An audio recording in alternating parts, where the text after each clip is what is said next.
지금 잘 망가지죠? 예, 이렇게 망가져야 재밌는 거예요, 그죠?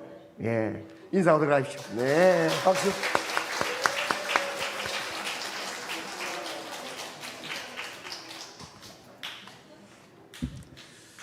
여러분, 자식이 부모에게 짓는 가장 큰 죄가 무엇일까요? 드라마를 보셨지 않습니까? 그죠? 간음을 한 것보다도, 살인을 한 것보다도, 도둑질을 한 것보다도 더 큰 죄가 있습니다.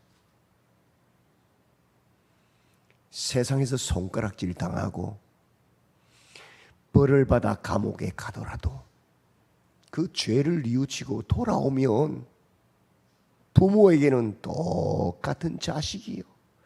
돌아와 준 것만 해도 감사한 거예요. 그죠? 그런데 말입니다. 그 부모를 내 부모라고 인정하지 않는 것, 자식이 아무리 잘되면 뭐합니까? 잘된 만큼 더 가슴을 아프게 하는 거예요. 그죠? 부모를 부모로 인정하지 않는 것보다 더 큰 죄는 없습니다. 부모에게. 그렇다면 천지 만물을 창조하신 조물주, 이 창조주 하나님에게 가장 큰 인간이 짓는 죄가 무엇이냐? 물론 간음, 살인, 도둑질 다 큰 죄지요. 그러나 창조주 하나님께 짓는, 피조물이 짓는 가장 큰 죄는 무엇인가 하면 하나님을 거부하는 겁니다. 창조주 하나님을 인정하지 않는 것이 가장 모독적인 죄입니다. 지옥 가는 죄. 사람들에게 물어보면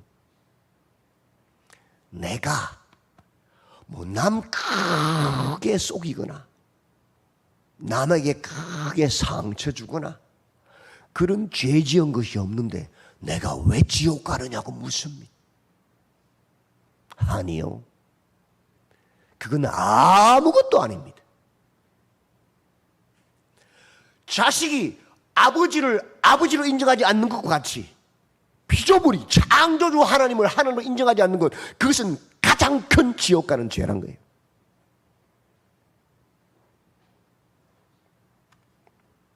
하나님의 말씀인 성경은 우리에게 말씀합니다. 태초에 하나님이 천지를 창조하셨다라고. 생각해 보십시오. 연필 한 자루가 저절로 생깁니까? 천둥치고 번개쳐서 연필이 만들어졌다는 소리 들어본 적 있습니까? 없지요. 예전에는 숯을 가지고, 불에 타다만 숯을 가지고 글을 썼어요. 손에 묻지요. 불편하지요. 먹을 만들어서, 붓을 만들어서 개발해서 글을 썼어요. 그것도 불편하지요. 물이 필요하고 벼루가 필요하잖아요. 그래서 또 머리를 써서 만든 게 연필이고 또 머리를 써서 만든 게 볼펜입니다. 이 연필 한 자루가 나오는데도 몇천 년이 걸렸어요. 수많은 사람들이 고민해서 만들어낸 거예요. 별거 아닌 것 같지만 결코 저절로 생긴 것 아닙니다. 여름에 우리 국수 좋아하잖아요. 국수 한 그릇도 저절로 생깁니까? 여러분 주부들을 보십시오. 얼마나 고되게 하는지. 삶아야죠. 국물 내야 되죠. 그죠? 씻어야 되죠. 절대로 저절로 자연스럽게 나온 것은 없습니다. 볼펜 한 자루도.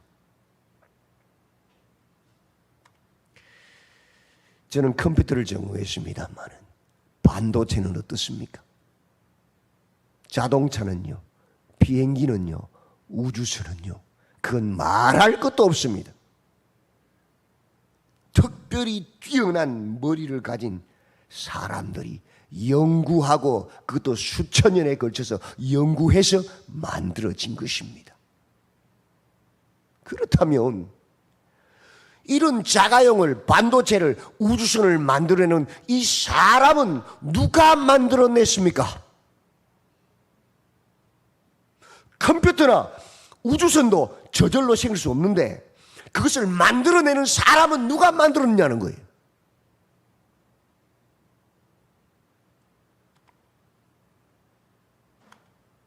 사람보다 더 월등한 지혜를 가진 지혜의 주인이신 하나님께서 창조하셨다라고 성경은 말씀합니다. 그러지 않고는 도무지 설명될 수가 없는 거예요. 사람보다 월등한 지혜를 가신 하나님께서 창조하셔서 있는 것입니다. 사람의 DNA라고 들어보셨지요? 세포 속에 눈에 보이지 않는 현미경을 확대해야 보이는 아주 작은 것입니다. 우리 온몸이 이 DNA 덩어리입니다. 이 눈에도 보이지 않는 현미경으로 확대해야 겨우 볼 수 있는 이 DNA 속에 3,000권의 책을 기록할 수 있답니다. 놀랍지 않습니까? 이 DNA 하나에 책 3,000권이 들어간다는 겁니다. 여러분, 컴퓨터 반도체도 그 정도 기록 못합니다. 이건 인간의 기술로는 만들 수 없어요. 인류가 존재하고 지금까지 존재한 수많은 정보들, 책들, 그 모든 정보를 인간의 몸의 100분의 1 속에, 주먹만한 그 이 속에 다 기록하고도 남는다는 거예요. 지금까지 인류가 생성한 모든 정보를 다 집어넣는다는 겁니다. 그런 반도체는 없습니다, 이 땅에. 인간의 몸 전체를 활용하면 어떻게 되겠습니까? 그래서 사람을 신의 형상이라고 합니다. 우리 머릿속에 있는 이 조그만 뇌의 아주 극히 일부분만 쓰는데도 인간이 이렇게 뛰어난데 이 전체를 사용한다면 어떻게 되겠습니까? 상상할 수 없는 겁니다. 누가 이 인간을 만들었어요? 사람은 못 만듭니다. 창조주 하나님이 만드셨어요. 인간의 몸속의 혈관을 아십니까? 혈관의 길이가 얼마나 된다고 생각하십니까? 과학자들이 말합니다. 12만 킬로미터라고. 지구를 3바퀴를 도는 엄청난 길이라고. 한 사람 한 사람 몸속에 혈관이 12만 킬로가 돌고 있어요, 지금요. 근데 이 혈관 속에 뭐가 돌아갑니까? 피요, 피. 이 혈액은 온도가 낮아지면 굳어서 막힙니다. 동맥이 딱 막히면 어떻게 되죠? 동맥경화. 터지면 뇌출혈이죠. 죽습니다. 인간이 만든 자동 펌프도 3년, 4년이면 고장나서 수리해야 됩니다. 물이 지나가는데도 그렇습니다. 그 큰 사이즈인데도. 근데 인간의 혈관은 이 좁디 좁은 12만 킬로의 혈관을 끈적끈적한 피가 뱅뱅 도는데 70년, 80년 돌아갑니다. 누가 만들었습니까? 과학자들 못 만듭니다. 그런 기능. 이 최첨단 기술을 못 만들어요. 누가 만들었어요? 사람보다 월등한 지혜를 가신 창조주 하나님이 만들어서 있는 것입니다. 우린 감사해야 됩니다. 지혜의 주인이신 하나님. 하나님께서 천지 만물을 만드셨어요. 원자력 분야의 최고 석학이었던 우리나라 카이스트 과학기술부를 만드는데 최고 큰 힘을 보태었던 과학기술부 장관을 2번이나 역임했던 정건모 박사는 이렇게 책에 기록하고 있습니다. 양심이 있는 정직한 과학자라면 하나님을 인정하지 않을 수가 없다. 당연한 거지.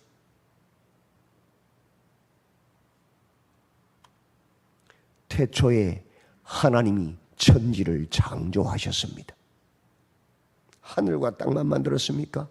우주만 만들었습니까?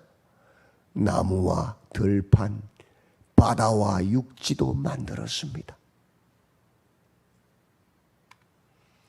우리가 풍성한 삶을 살 수 있도록 가장 아름다운 모습으로 만드셨습니다. 하나님께서. 그런데 인간이 죄를 지었습니다. 하나님을 떠난 것이 문제입니다. 인간이 하나님을 떠나 탐욕으로 간음하고 살인하고 도둑질하고 비방하고 거짓말하고 폭력을 행사하고 미워하고 다투고 시기하고 질투하고 음란과 뇌물과 도박과 부정부패와 악한 생각들로 가득 차버렸습니다. 그래서 세상이 악하고 악해진 것입니다. 입만 열면 아이고 죽겠네, 아이고 죽겠네 그러는 겁니다. 그래서 성경은 말씀합니다. 모든 사람이 죄를 범하였음에 하나님의 영광에 이르지 못했다고. 그 죄의 결과로 인간은 슬퍼하고 병들고 고통하다가 죽습니다. 그것이 죄의 결과입니다. 하나님을 떠난 결과입니다. 그런데 그것이 끝이 아닙니다. 죄의 삭은 사망이지만 그 후에는 심판이 있다는 것입니다. 이것이 더 무서운 것입니다. 생각해 보십시오. 죄인인 사람도 죄를 지은 사람을 보면 자기도 죄인이면서 아이고 저 남자 저 여자 손가락질합니다. 더 큰 죄를 지으면 벌금을 먹이고 더 큰 죄를 지으면 감옥에 가두고 더 큰 죄를 지으면 죽여버립니다. 죄인인 똑같은 죄인인 인간도 그래요. 하물며 죄가 하나도 없으신 창조주신 하나님께서 심판하지 않는다고 누가 말할 수 있습니까?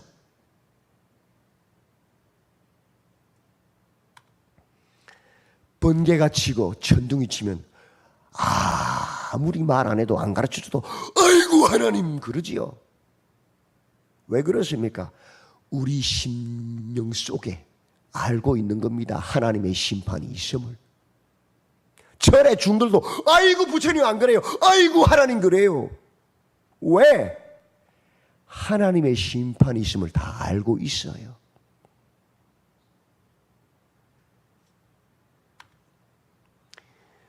눈이 가려워서 보지 못하고 마음이 어두워져서 깨닫지 못해서 하나님이 없다고 말하는 어리석은 자들이 있는 겁니다.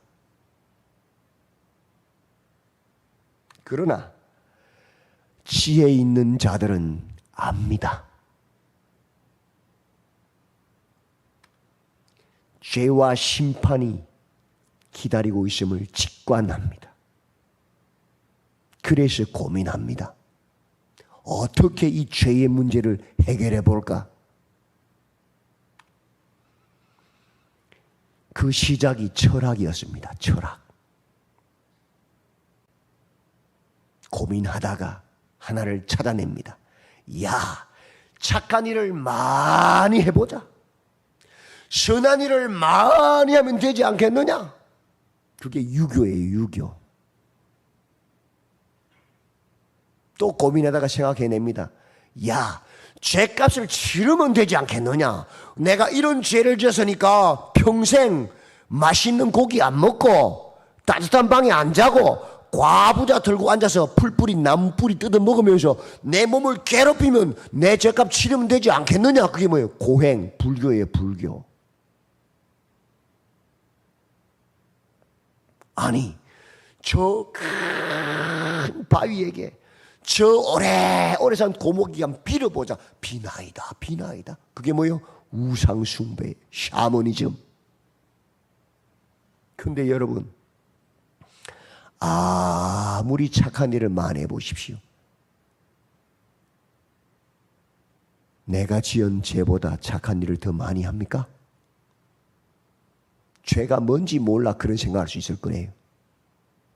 죄는요, 손과 발로 지은 것만 죄가 아니고요, 입술로 마음으로 지은 것도 똑같은 죄입니다. 어린 아이가 볼 때는 100원짜리 훔친 놈도 도둑놈이고 100만 원짜리 훔친 놈도 도둑놈이고 10원짜리 훔친 놈도 다 똑같은 도둑놈이요. 우리보다 조금 더 죄가 없는 애들이 볼 때는, 죄가 물든 어른들이 볼 때는, 돈이 궁할 때는 누가 100만 원짜리 숯변 흘리고 한 거 없나 이런 생각하지만, 우리보다 조금 죄가 적은 애들이 볼 때는 100만 원이나 1000만 원이나 10만 원이나 만 원이나 똑같은 도둑놈이요. 죄가 하나도 없는 하나님 볼 때는 사람을 겁탈한 것도 간음이지만 이미 머릿속으로 음흉한 생각한 것도 간음입니다. 사람을 칼로 찔러 죽인 것도 살인이지만 마음으로 형제를 미워한 것도 이미 살인하였다고 성경은 말합니다. 어떻게 죄보다 선을 더 많이 행할 수 있어요? 불가능해요. 그럼 물어봅시다. 착한 일을 하면 내가 어제 죽은 사람이 살아납니까? 말도 안 되는 소리죠. 죄는 안 지어야 하는 것이지, 짓고 나서 착한 일 한다고 사라지는 게 아니에요. 속지 마세요. 내가 내 몸을 괴롭히고 고행을 하면 죄가 사라집니까? 내가 산속에 들어가서 머리 깎고 목탁 치고 내가 나무 뿌리 풀뿌리 먹으면서 과부자 들고 그렇게 제대로 편하게 못 자면 어제 죽인 깨구리가 살아납니까? 속지 마세요. 다 거짓말, 부질없는 것이. 그런 인간의 모든 노력은 우리 마음의 위안은 될지 몰라도 죄의 문제를 해결할 수가 없습니다. 목욕탕 가서 아무리 몸을 밀어보십시오. 때는 벗겨지겠지만 죄는 안 벗겨져요. 죄의 문제는 인간의 힘으로, 인간의 능력으로, 인간의 노력으로 해결할 수 있는 것이 아니란 것입니다. 그래서 고백합니다. 오호라, 나는 곤고한 사람이로다. 이 사망의 몸에서, 이 죄의 몸에서 누가 나를 건져내려? 성철 스님이 말씀하셨어요. 평생 그 해인사 암자에서 과부자 들고 살던 그 성철 스님 죽으면서 마지막 고백했어요. 산은 산이요 물은 물이다. 인간은 인간이고 신은 신이다. 인간 스스로 신이 될 수 없다. 그래서 그나마 진실한 고백하고 지옥으로 간 거예요. 나는 영원한 극락 지옥으로 떨어진다고 말했잖아요. 스스로. 맞아요. 평생 사람을 속이고 살았거든.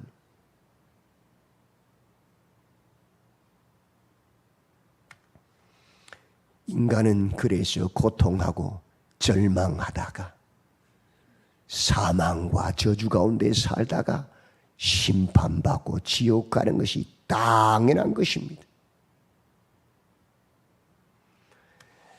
그런 인류에게 하나님의 한 은혜가 나타났습니다.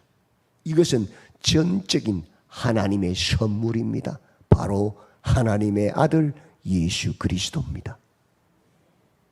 예수님께서 이 땅에 인간의 몸을 입고 찾아오신 것입니다.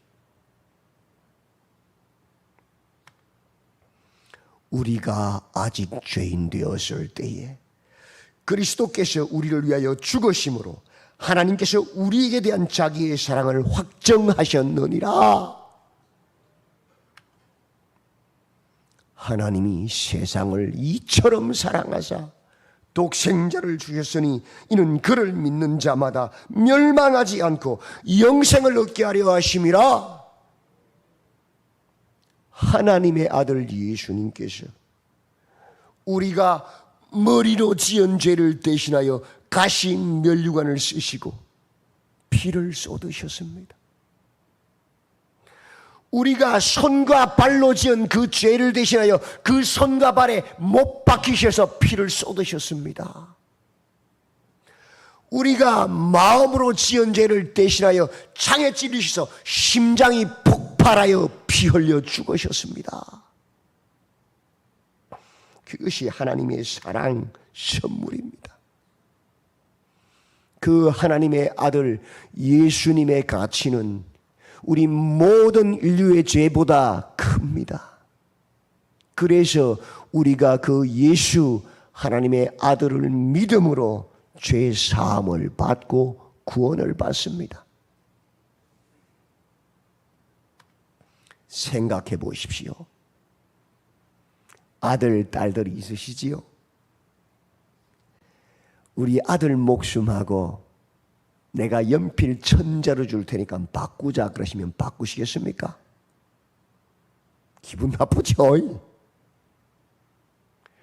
요즘 소값이 비싼데 소 1000마리 줄 테니까 한번 바꾸실랍니까? 바꾸시겠습니까? 뺨다기 맞습니다. 그죠? 어디 감히 소 1000마리랑 우리 아들 목숨을 농락할 수 있냐? 기분 나쁘단 맞죠? 왜 그렇습니까? 똑같은 피조물인데 하나님의 형상으로 만든 사람과 짐승인 소는 비교될 수 없는 가치. 비교하면 기분 나쁜 거예요. 수천 마리나 수억 마리 소를 줘도 우리 아들 목숨하고는 비교할 수 있는 게 아니에요.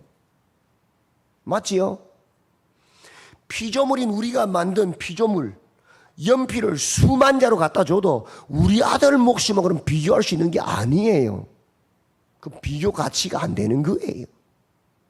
하물며 피조물이 아닌 창조주신 하나님의 외아들 독생자 예수님의 가치와 피조물인 모든 사람의 가치는 비교될 수 있어요, 없어요? 비교될 수가 없는 거예요, 이건.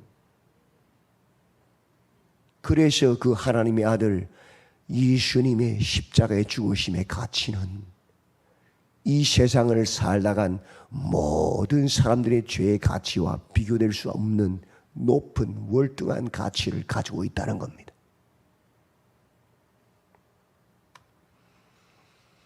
철학으로, 고행으로, 선행으로, 우상숭배로 죄 문제를 해결할 수 없습니다.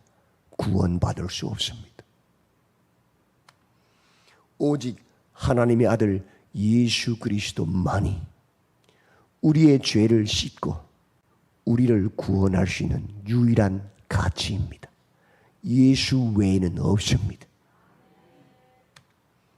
어떻게 그것이 가능합니까? 성경은 말씀합니다. 함께 읽어보실래요? 시작. 영접하는 자, 곧 그 이름을 믿는 자들에게는 하나님의 자녀가 되는 권세를 주셨다. 예수님, 그 하나님의 아들 예수님을 영접하는 자는 하나님의 자녀가 되는 권세를 주셨다. 하나님의 자녀가 됨으로 가능합니다. 이 말씀은 여기 서 있는 김광래 목사의 말이 아니고 누구 말이에요?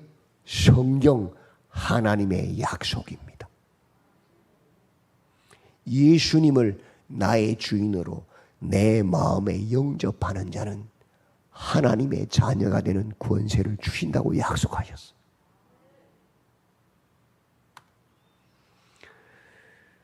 어떤 한 살인범이 있었습니다. 열차를 타고 가다가 아주 잔악한 방법으로 사람들을 찔러 죽인 살인범입니다.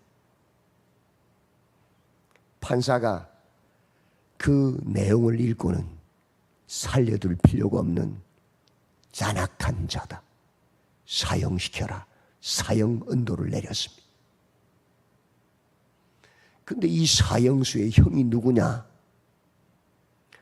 미국 대통령이 대통령 되는데 가장 큰 공헌을 한 1등 공신이었습니다. 그가 대통령을 찾아갑니다. 카카, 너무너무 면목 없고 죄송하지만 신문에 난 그 열차 강도가 제 하나밖에 없는 동생입니다. 각하 너무너무 송구스럽고 외람된 말씀이지만 저를 봐서 한 번만 제 동생 좀 사면해 주면 안 되겠습니까? 간곡하게 부탁하는 거예요. 대통령도 고민합니다. 그러다가 대통령이 사면장을 써서 줍니다.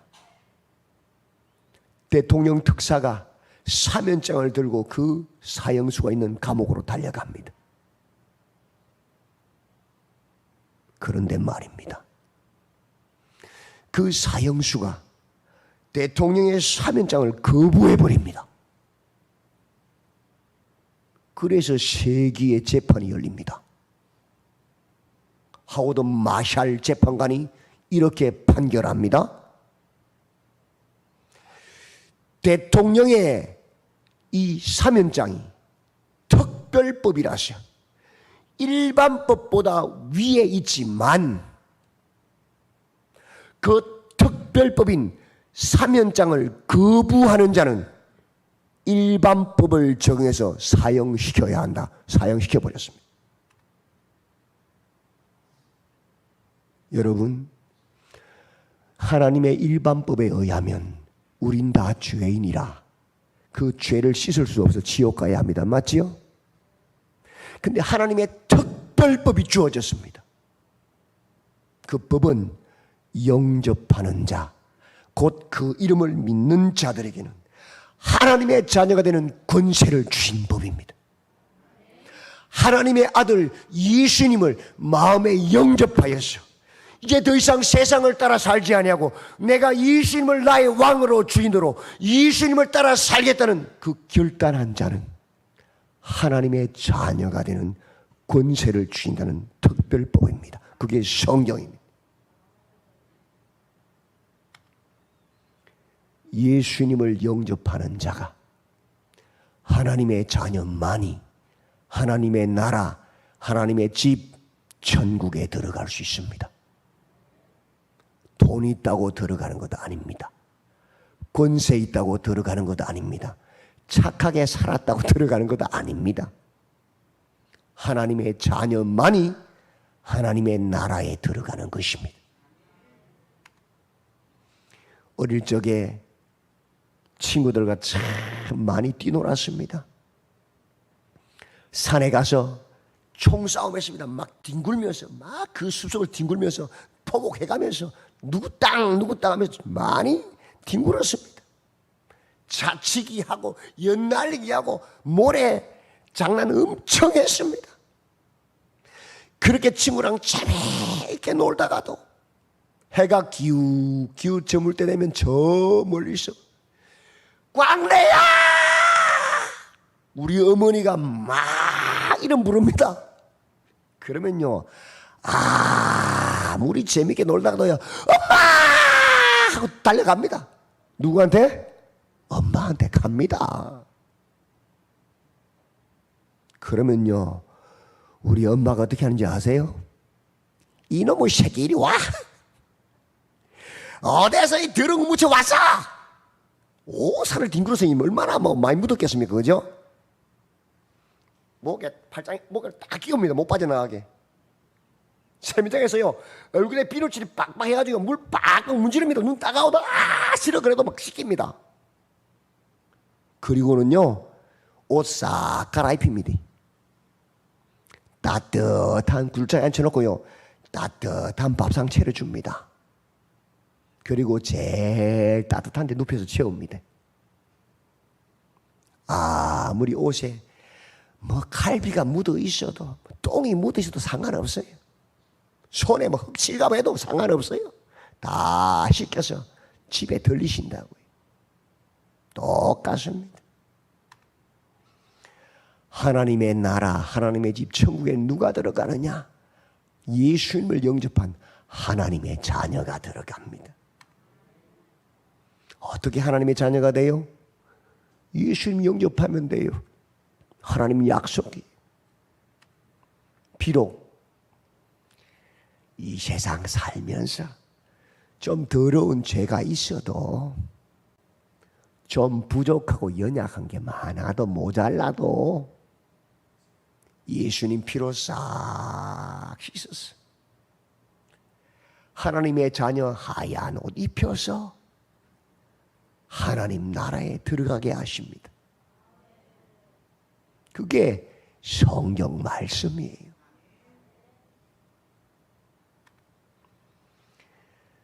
하나님 나라는, 하나님 아버지 집은, 하나님의 자녀가 된 사람은 다 들어갑니다.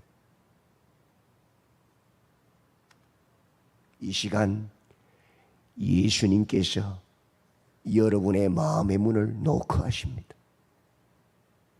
내가 들어가고 싶은데 날 영접할래? 문을 두드리십니다. 볼지어다 내가 문 밖에 서서 두드리노니 누구든지 내 음성을 듣고 문을 열면 내가 그에게로 들어가 그와 더불어 먹고 그는 나와 더불어 먹으리라. 집 문 앞에 시커먼 고릴라처럼 생긴 강도가 문을 꽝꽝꽝 두드리면 문 열어줍니까? 안 열어줍니까? 문을 더 잠그지요. 왜? 못 믿잖아요. 근데 사랑하는 우리 아들이, 사랑하는 우리 손자가 와서 할머니 하면 어떻게 해요? 문을 활짝 열어주지요. 예수님이 누구십니까? 우리 죄를 사하시려고 우리 대신 십자가 달려 죽으신 하나님의 아들이십니다. 누구보다 믿을 수 있는 분, 누구보다 우리를 사랑하시는 하나님의 아들이십니다. 그 하나님의 아들이 지금 여러분 마음 문을 노크하고 있습니다. 문 열어달라고. 이 시간 마음 문을 활짝 여시고 그 예수님을 나의 주인으로 내 마음에 영접하십시오. 영접하는 자, 곧 그 이름을 믿는 자들에게는 하나님의 자녀가 되는 권세를 주신다고 약속하셨습니다. 이 시간 마음 문을 열고 예수님을 영접하기를 원합니다. 하나님의 아들의 가치는 온 인류의 죄를 대속하고도 남는 가치입니다. 예수님을 영접하는 것은 어렵지 않습니다. 두 눈을 감으십시오. 그리고 따라하십시오.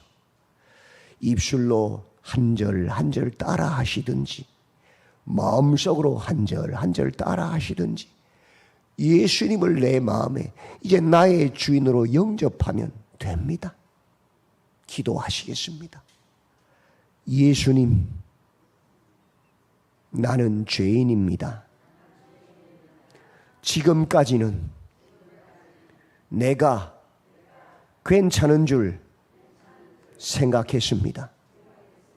남 해롭게 안 하고 큰 죄 안 지으면 지옥 안 가는 줄 알았습니다. 그러나 이제는 성경 말씀을 통해 그것이 문제가 아니라는 것을 깨달았습니다. 가장 큰 죄는 하나님 아버지로 인정하지 않는 그것이 가장 큰 죄임을 깨달았습니다. 예수님, 나는 죄인입니다. 예수님께서 내 죄를 대신하여 십자가에 죽으시고 내 죄를 사하여 주셨습니다. 이제는 예수님을 나의 주인으로 내 마음에 모십니다. 예수님, 이제는 내 마음속에 들어오셔서 나의 주인이 되어 주십시오. 이제는 예수님만 믿고 따르겠습니다. 예수님의 이름으로 기도드립니다. 아멘. 기도하겠습니다. 하나님께서 기록된 생명의 말씀이 성경에 예수님을 영접하는 자는 하나님의 자녀가 되는 권세를 주신다고 하셨습니다. 이제 예수님을 믿음으로 예수님을 마음에 모셔드렸습니다. 지금까지는 내가 주인이었고 내 마음대로 내가 살았지만 이제는 예수님을 나의 주인으로 내 마음에 모시고 예수님의 말씀을 따라 살기로 결단했습니다. 이제는 예수님을 모신 하나님의 자녀가 되었습니다. 감사합니다. 감사합니다. 예수님의 이름으로 기도드립니다. 아멘. 같이 읽어볼까요? 영접하는 자, 곧 그 이름을 믿는 자들에게는 하나님의 자녀가 되는 권세를 주셨으니. 예수님 영접했어요? 그럼 뭐가 됐어요 이제? 하나님의 자녀가 됐어요. 완전히 바뀐 거예요. 새 사람이 된 거예요. 방금 전까지는 내가 주인인 내 마음대로, 내 느낌대로, 내 이익대로, 내 생각대로 살아가는 세상 사람, 사단의 종이었어요. 그러나 이제는 예수님을 믿고 예수님의 통치를 받으며 살기로 예수님을 모셨기 때문에 이제는 하나님의 자녀, 새 사람이 된 거예요. 그래서 어떤 사람은 예수님을 영접한 날을 자기 생일로 바꾸어요. 그만큼 중요한 거예요. 하나님의 자녀요. 학생이 공부 잘 하려면 어디로 가야 돼요? 디스코텍으로요? 오락실로요? 만화방으로요? 어디로 가야 돼요? 학교. 학생은 학교만 잘 가도 딴짓 안 해도 공부 잘하게 돼 있어요. 그죠? 문제는 딴짓하니까 문제지. 그죠? 그렇다면 하나님의 자녀가 예수님 잘 섬기려면, 하나님 말씀대로 살려면 어디로 가야 합니까? 그래요. 교회요. 디스코텍이 아니고 슈퍼마켓이 아니고 어디요? 교회요. 교회. 당연한 거예요. 주일날 교회 안 가고 쇼핑 가고 등산 가고 하니까 믿음이 없지. 예배 드릴 시간에 학생이 공부할 시간에 공부할 자리에 앉아있으면 공부 잘하는 것처럼 하나님의 자녀가 예배 드릴 시간에 예배 자리에 앉아있으면 믿음은 자동으로 자라나는 거예요. 맞지요? 그러면 세상에 교회가 많고 많은데 어느 교회로 가야 돼 도대체? 어느 교회로? 그럼 신창교회예요. 예수님이 목자 되신 신창교회예요. 그러면 믿음은 쑥쑥 자라나는 겁니다. 당연한 겁니다. 옆에 분하고 인사합시다. 잘 오셨습니다. 참 잘 오셨습니다. 예. 이번 농어촌 선교회에서 우리 주제 찬양이 있어요. 우리 우쿨렐레 선교팀 팀장님이 얼마나 성령이 충만했던지 참 곡을 잘 골랐어요. 오늘 말씀을 싹 녹여놨어요. 좋은 일이 있으리라. 우리 우쿨렐레 팀 나오실래요? 같이 찬양하게요. 하나님을 아버지라 부르는 자는 뭐가 있다고요? 좋은 일이 있으리라. 많이 있으리라. 하나님을 아버지라 부르는 자가 누구예요? 예수님을 영접한 자, 하나님의 자녀잖아요. 그죠? 좋은 일이 뭐예요? 거듭남, 하나님 나라를 소유하는 거예요. 천국 가는 거예요. 죄와 싸워 이기는 능력을 가지는 거예요. 그죠? 그게 좋은 일이에요. 지금까지는 세상 따라 살았지만 이제는 예수님 말씀 따라 사는요, 거룩한 삶을 사는 게 좋은 일이에요. 그죠? 이 찬양이 아주 영성이 깊은 찬양이. 우리 함께 하나님을 아버지라 부르는 자는 이 좋은 일이 있으리라. 이 찬양 함께 찬양하고 축도하겠습니다.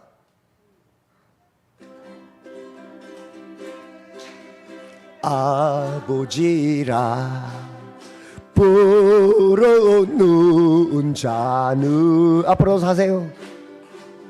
좋은 일이 있으리라. 많이 있으리라.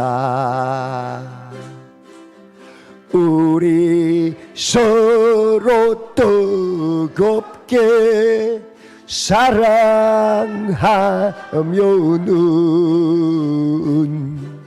좋은 일이 있으리라. 거기 있으리라. 하나님을 아버지라. 하나님을 아버지라 부르는 자는 좋은 일이 있으리라. 많이 있으리라. 우리 서로 뜨겁게 사랑하면은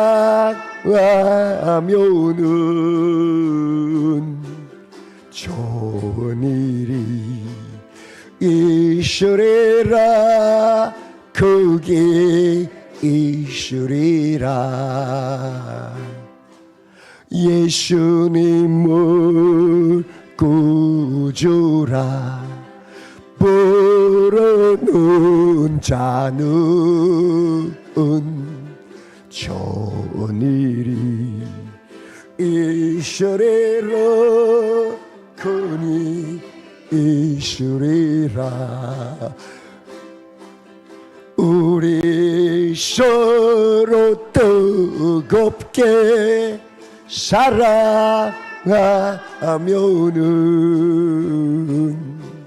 좋은 일이 있으리라.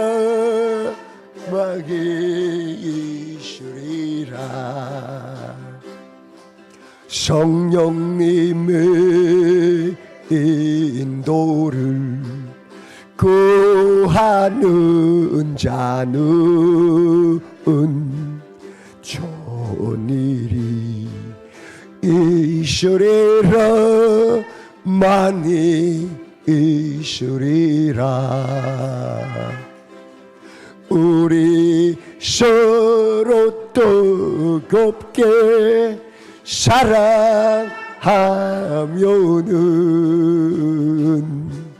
좋은 일이 있으리라. 거기 있으리라. 아멘. 광현리의 주민들은요, 이 복음 딱 듣고 영접하고 나니까요, 좋은 일이 있으리라 찬양하니까 일어서서요 덩실덩실 춤을 춥니다. 그 사람들은 세상에 농촌에 예수 모르는 사람들이요. 왜? 거듭났잖아요. 와서 저랑 사진 찍자고 합니다. 좋아서, 감사하다고. 맞지요? 예수님을 아버지라 부르는 자는, 하나님을 아버지라 부르는 자는 하나님 자녀 됐잖아요. 아무리 선을 행해도, 아무리 고행을 해도, 아무리 우상에게 절을 해도 안 되는 거 복음 한마디에 해결됐잖아요. 구원받았잖아요. 하나님 나라 들어가잖아요. 새 세상이 열렸잖아요. 어떤 상황, 어떤 형편에도 하나님을 아버지라고, 예수님만 나의 주인이라고 고백하시기를 바랍니다. 좋은 일이 있습니다. 기도합시다. 이제는 우리 구주 예수 그리스도의 만극하신 은혜와 하나님 우리 아버지의 무한하신 사랑과 성령님의 위로 교통 충만케 하시는 은사가 오늘 말씀을 통하여서 복음을 듣고 내가 죄인임을 깨달아 예수님을 나의 구주로 영접하는, 이제는 내가 아닌 예수님을 나의 주인으로 섬기고 살기로 결단하는 우리 모든 성도들 머리 위에 이제로부터 영원토록 항상 함께 있을지어다. 아멘.